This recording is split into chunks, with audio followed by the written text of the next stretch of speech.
Shalom. Today we're going to talk about some verbs that contain the letter reish and why they're sometimes confused with each other. So these are the ones we're going to look at, and you can see that they're all weak verbs. That means either they have an aleph or a hey or a yud, or sometimes a double letter at the end, and there's also a hollow verb. This is a very useful site, payalim.com. It does give the conjugations for the verbs in modern Hebrew, but you can still glean a lot of information. If your goal is just to study biblical Hebrew, you can see how all these verbs are conjugated. We're not going to do an in-depth study today, just touch on some aspects so you know what to be aware of and alert for as you're reading through the scripture. So we're going to start with the verb ra'ah, resh aleph hey, which means to see. 2 Samuel 15:27. The king said also unto Tzadok, the priest, Art not thou a seer? The word there is ro'eh. Return into the city in peace, and your two sons with you, Ahimaaz thy son, and Jonathan the son of Abiathar. So here we see ro'eh, it's a kal verb, a pa'al verb, a simple verb, and it's conjugated here in the present tense, in the participle tense. And we always want to remember that this tense, the present tense, can indicate the person who is doing the action. In Genesis 13:15, for all the land which thou seest, again ro'eh, to thee will I give it, to thy seed forever. This is also the participle, the present tense. You can spell it with the full vav, the cholem vav, or just the cholem chaser, just the da. So both of these are present tense for the single male. These are not hard to recognize because we have all the letters of the root. Resh, aleph, hey, they're all there. In Genesis 29:10, and it came to pass when Jacob saw, past tense, Ra'ah, Rachel, the daughter of Laban, his mother's brother, and the sheep of Laban, his mother's brother, that Jacob went near and rolled the stone from the well's mouth and watered the flock of Laban, his mother's brother. It's a straightforward past tense, third person, masculine, singular. He saw, and again, all the letters of the root are visible. So when we get into a little trouble is when we begin to conjugate this verb in particular in the future tense. The future third person is marked by a yud at the beginning. Genesis 22:8, and Abraham said, My son, God will provide yir'eh, literally he will see to it, himself a lamb for a burnt offering. So they went both of them together. Now later we're going to look at some verbs in which the yud is actually part of the root, but here it is not. Here it is. I'm going to put some links below for other videos, in particular one concerning the use of the yud as the prefix.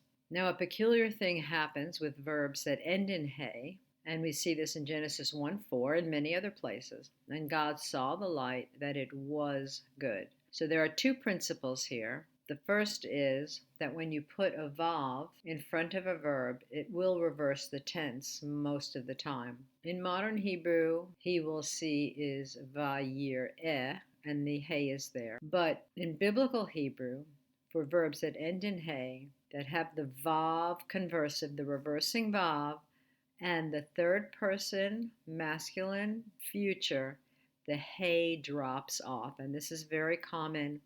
So instead of having vayir'eh, as we see the yir'eh in Genesis 22:8, the hey drops off and you just have vayar.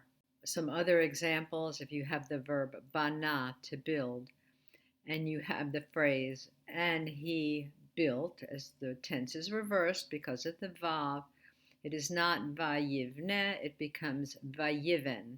Another verb, for example, is asa. If it would be, and he did, in the reversing tense, it looks like, and he will do, but it's read, and he did. You will not have v'ya'aseh, you will have v'ya'as. So now we don't see all the letters of the root. The hey is gone. Looking at the root ra'ah with an ayin, this means a shepherd or someone who is feeding sheep, the idea of feeding. Ezekiel 37:24, and David my servant shall be king over them, and they shall all have one shepherd, ro'eh. Again, here's the participle tense, somebody who's actively doing this action. They shall also walk in my judgments and observe my statutes and do them. Again in Genesis 4:2, and she bare again his brother Abel, and Abel was a keeper of sheep. Ro'eh. Again, you can see it with the full cholam vav or just the dot. Ro'eh tzon, a keeper of sheep, but Cain was a tiller of the ground. What happens in the imperfect tense when the yud is added at the beginning? Proverbs 15:14. The heart of him that hath understanding seeketh knowledge, but the mouth of fools feedeth on foolishness. Yireh. Again, this is no problem. All the letters of the root, resh, ayin, hey, they're all visible in this form. The yud is the prefix, it means he will do something. However, when you have the vav conversive, remember the hey falls off. Psalm 78:72. So he fed, as if pasturing sheep. We have va, yir, em. So the vav is the and, the yud is he will, the mem at the end is them. I really tried to find examples with not so many prefixes and suffixes, but it was difficult. So, and he fed them. All you see is the resh and the ayin, according to the integrity of his heart, and guided them by the skillfulness of his hands. From this root, we also get another word that you probably might recognize, and that is re'ah, which means friend or neighbor. And it comes from the concept of somebody that you would care for or somebody that you would nourish the relationship with them. So we see it in Genesis 11:3. And they said to one another, each man to his neighbor, Re'ehu. The who part is his. Go to and let us make brick and burn them thoroughly. And they had brick for stone and slime they had for mortar. This might be the verse that you're more familiar with, Leviticus 19:18. Thou shalt not avenge nor bear any grudge against the children of thy people, but thou shalt love thy neighbor, lireacha, as thyself, kamocha. I am Yehovah. So we see the resh ayin in the middle, and here it means your neighbor, your friend. The lamed is a preposition to. The cha at the end is yours. Now you might already be saying to yourself, but resh ayin ra, that means evil, and you're right. And this is part of the reason that these roots are so confusing. So the actual verb to do evil has two ayins, resh, ayin, ayin. And verbs that have the same letter twice at the end are called geminate. They're like twins, and they have different kinds of conjugations. So if we see this in Genesis 31:7, and your father hath deceived me and changed my wages 10 times, but God suffered him not to hurt me, lehara. The lamed is the two for the infinitive. The hey indicates a different binyan, the he feel. If you're not familiar with binyanim, an intermediate verb concept that you need to learn in Hebrew, and there's lots of videos on this site about the binyanim. But we do see the resh ayin, and it does mean to do evil. What happens in the imperfect, in the future tense? Genesis 38:10, and the thing which he did displeased. It was evil in the sight of Yehovah, Yera. So you have the yud prefix for he thought it was evil, and then we see the root. So the geminate, when they are conjugated, we don't see the double letter at the end. Another part of the problem. Wherefore he slew him also. When it's in the vav conversive, it looks very similar. Genesis 21:11. And the thing was very grievous, vayera, in Abraham's sight because of his son. So in all these cases, we just see the resh ayin. To be a neighbor or a friend is a noun, and so it's going to be in a different context that it appears than when you see it as this verb to do evil or to hurt. There are binyanim where the two ayins appear. One of them is the hitpa'el. If we look in Isaiah 24:19, the earth is utterly broken down, teru'ah. The earth is clean dissolved, the earth is moved exceedingly. So this is a hitpa'el verb, and we see both ayins. On the other hand, it's also translated as to be a friend in Proverbs 18:4. A man that hath friends must show himself friendly. Again, an infinitive, teru'ah. And there is a friend that sticketh closer than a brother. I've always said that you can't read Hebrew unless you know what it means, and maybe this is turning out to be true today. We do have an adjective ra, and again, it's going to be different than the noun re'ah, the friend or neighbor, because it's just going to be set in a different context. This is an adjective. Genesis 2:9. And out of the ground made Jehovah God to grow every tree that is pleasant to the sight and good for food, the tree of life also in the midst of the garden, and the tree of knowledge of good and evil, tov v'ra. Genesis 26:29. That thou wilt do us no hurt, ra'ah, this is in a feminine form, as we have not touched thee, and as we have done unto thee nothing but good, and have sent thee away in peace.